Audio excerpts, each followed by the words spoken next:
How to change text size in macOS.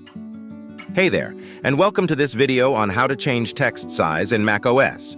Changing text size is a great way to make your Mac more accessible and comfortable to use. You can change the text size for individual apps or for the entire system.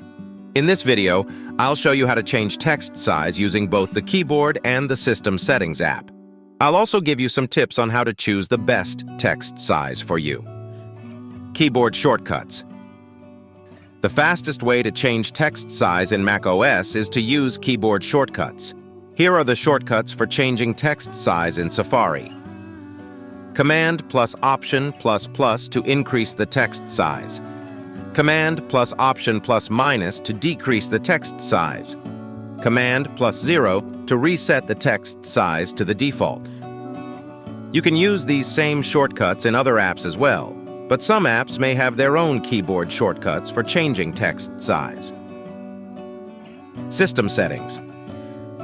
To change the text size using System Settings, open System Preferences and then tap on Displays. Now, once the display has been detected, click on Scaled under Resolution. Now choose between the 4 difference resolutions below. If you're using a Retina display MacBook, then you will receive a larger text option, which would result in the text being bigger than usual. You can toggle between these options and pick the most appropriate text size for your needs. Tips. Here are a few tips for choosing the best text size for you.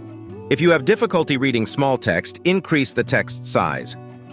If you find that large text is taking up too much space on your screen, decrease the text size.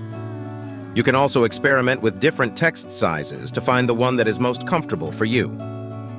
Here are a few fun facts about text size in macOS.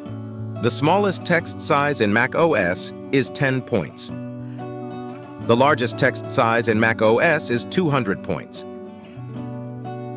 The default text size in macOS is 16 points. So there you have it. That's how to change text size in macOS. I hope this video was helpful. If you have any questions, please leave a comment below. Thanks for watching. Be sure to subscribe to my channel for more informative and fun videos.